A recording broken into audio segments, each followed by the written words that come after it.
So hello everybody. 21 जनवरी 2026 के morning shift का JEE mains का पेपर ऑलरेडी चल रहा है। 19 तक के क्वेश्चन मैं प्रीवियस वीडियोस में डिस्कस कर चुका हूँ। अब जो क्वेश्चन आ रहे हैं आगे वो एक्चुअली थोड़े से लेंदी हैं। I would say up to some extent वो थोड़े से टफ भी हैं। ठीक है, तो बहुत ध्यान से समझें और बट मेक श्योर कर वीडियो देखने से पहले और वीडियो देखने के बाद इनको खुद से अटेम्प्ट जरूर करें। ठीक है, let O is the vertex of a parabola X square equals to 4y। तो ये पैराबोला है मेरे पास, this is the parabola X square equals to 4y। q is a point on the parabola, इस पे एक पॉइंट q है। c q is a point, c is the locus of point which divides oq internally in ratio 2:3। okay, so o definitely origin रहा है इसमें। ठीक है, तो oq को एक पॉइंट c है which is dividing it in ratio 2:3। अब सी का लोकस आएगा, उसके किसी कॉर्ड के मिड पॉइंट का लोकस उसने पूछा है। Got it. तो पहले तो मैं इस पॉइंट को मानूंगा सी। अच्छा, हम क्यू पॉइंट को क्या मान सकते हैं? If I assume X as 2t then Y will be T square. Yes और no? 2t comma T square, ये 0 0 है। इस हिसाब से अगर मैं सी पॉइंट को एच के मानूं then H is what? 2 times 2t, 3 times 0 upon 5. So it is 4t by 5. K is what? 2 times t square plus 3 times 0 upon 5. So it is 2t square upon 5. Understood? तो ऊपर वाले से वही जो standard procedure है, from there you get t as 5h upon 4, put it here. So 5k is equals to 2 times t square means 25h square by 16. Got it? So 5 5 are 25. I am going to get k as 8, 5 by 8 h square. So the locus of C is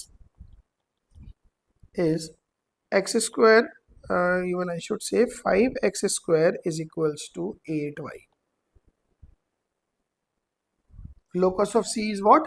5x square is equals to 8y. Now आगे चलते हैं इस question में। The equation of chord of C which is bisected at 1,2। अब ये एक दूसरा locus आया। ठीक है, इसकी कोई कॉर्ड है जिसका मिड पॉइंट अपने को गिवन है, जिसका मिड पॉइंट अपने को गिवन है 1,2। So now we have to find the equation of this chord जिसका मिड पॉइंट है 1,2।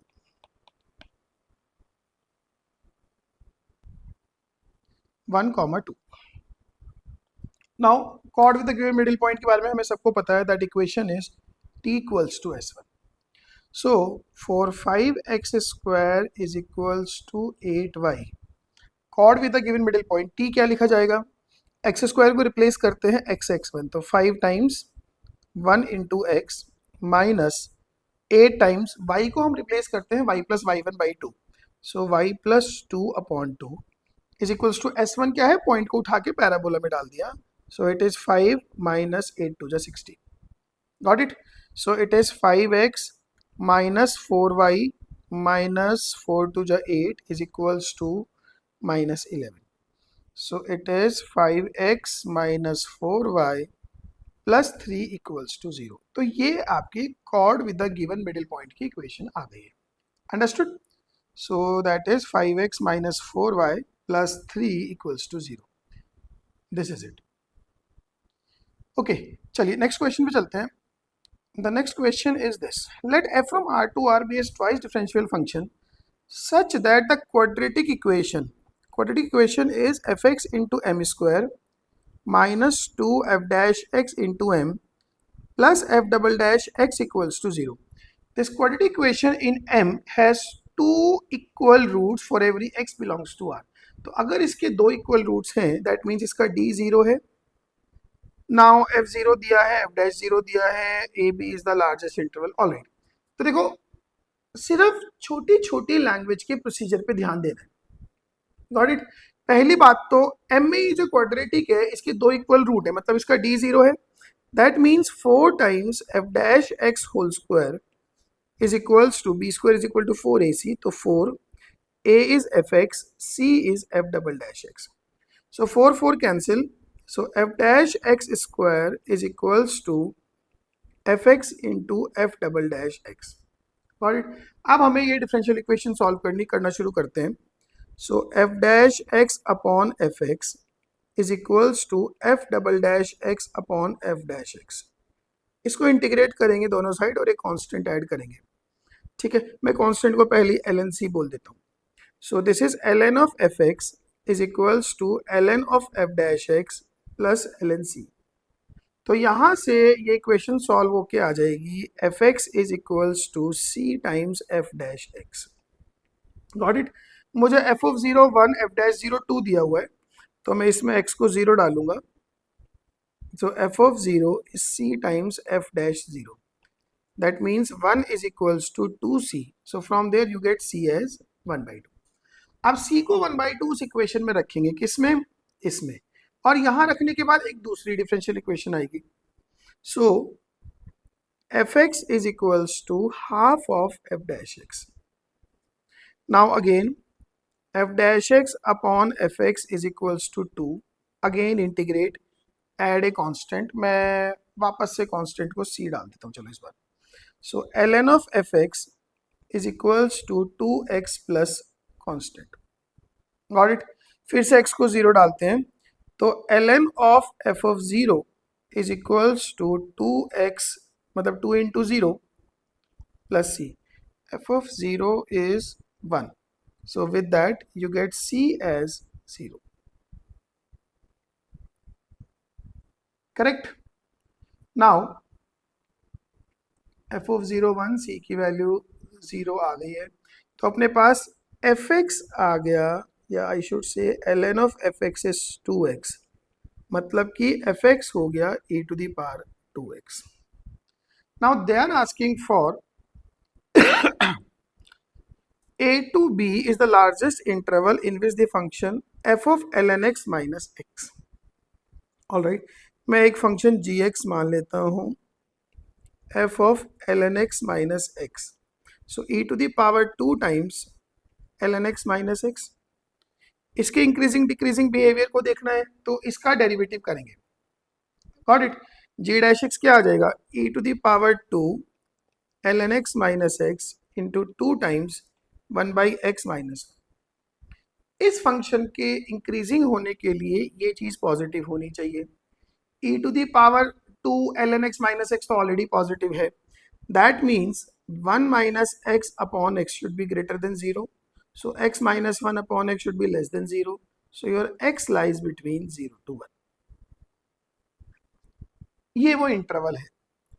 तो इसका क्या मतलब हुआ कि वो जो इंटरवल है a कॉमा b वो 0 to 1 है। So your a is 0, your b is 1, so your a plus b is what? 1। Got it? Very good question। चलिए इसको दोबारा जरूर अटेम्प्ट करेगा। अब ये देखो, इस तरह के सवाल ना जनरली देख के छोड़ने का मन कर जाता है। यस और नो। a1 1 दिया हुआ है and an plus 1 minus half of an is equals to n square minus 2n minus 1 upon n square into n plus 1 whole square. ठीक है, अब इसको करके देखते हैं। क्वेश्चन ये अनडाउटली मुश्किल है। अब देखो इसमें इतनी फील आ रही है कि हमें टेलीस्कोपिक के तरह से इसको टैकल करना होगा। Getting my point. नाउ अगर मैं इसको इस तरह लिख लूं कि 2n स्क्वायर और माइनस में आ जाएगा n square minus 2n minus 1 upon n square into n plus 1 whole square. Got it. तो this will be 2n square minus of n plus 1 whole square upon n square into n plus 1 square. So that is 2 upon n plus 1 square minus 1 by n square। ये आ गया। Am I correct? बहुत आराम से patience से करेंगे। सो एक equation मेरे पास आ गई है that A N plus one minus half of A N is equals to 2/n+1² minus 1/n²। Correct. इसमें हम सबसे पहले n को डालेंगे 1। So a2 minus half of a1 is equals to 2/2² minus 1/1²। फिर n को डालेंगे 2। So a3 minus half of a2 is a2 minus a1 है, this is a3 minus half of a2 is 2/3² minus 1/2². n is 3. So a4 minus half of a3 is equals to 2/4² minus 1/3² and so on so forth. Finally हम इसमें n को डालेंगे n-1. So an minus half of an-1 is 2/n² minus 1/n-1². Got it? देखते हैं हम कितना इसको drag कर सकते हैं। अब आप सोचो इसमें ना कैंसिलेशन एक चैलेंज है, ठीक है। अब अगर मैं इस इक्वेशन को if I multiply this equation by 2, तो 2 से मल्टीप्लाई करने के बाद में आप a2 को कैंसिल कर पाएंगे। Got it? अलॉन्ग विथ आप इस 2/2² और ये भी 2/2² बनेगा, इनको कैंसिल कर पाएंगे। Fair enough. लेकिन इससे क्या हुआ, इससे a3 का कोफिशिएंट 2 बन गया, तो मतलब मुझे यहाँ पे किससे मल्टीप्लाई करना होगा, 2² से। अब सेकेंड स्टेप में मैं इस इक्वेशन को 2² से मल्टीप्लाई करूंगा। सो 2² से मल्टीप्लाई करने से क्या होगा दैट ये वाले टर्म कैंसिल होंगे और ये 4/3² और इधर 4/3² ये भी कैंसिल हो जाएंगे। सिमिलरली एक टर्म और लिखते हैं, ठीक है ना।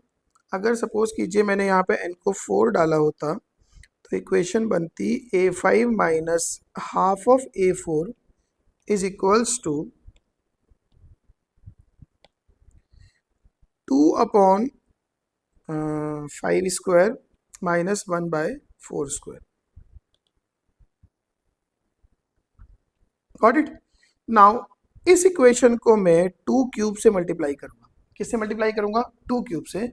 उससे क्या होगा, ये दोनों कैंसिल हो जाएंगे और इधर से ये दोनों कैंसिल हो जाएंगे।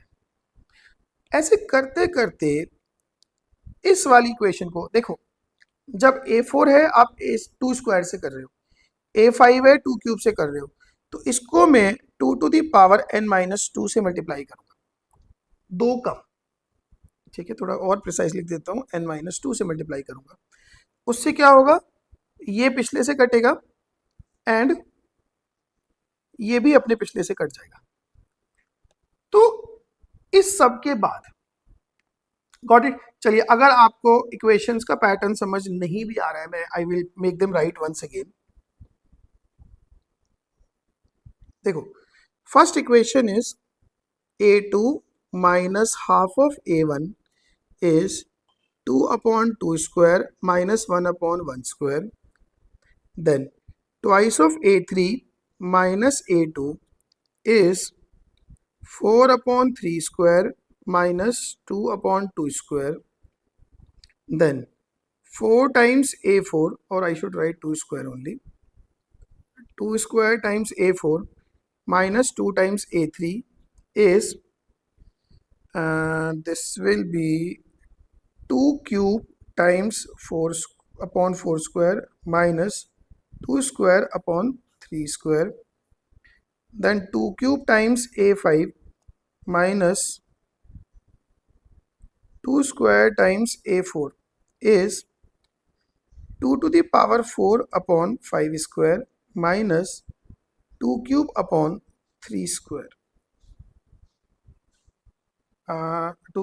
4², and so on। n-2 डालने से 2⁴n-2 an minus 2⁴n-3 an-1 is equals to 2 की power n minus 1 by n square minus 2 to the power n minus 2 by n minus 1 whole square. Got it.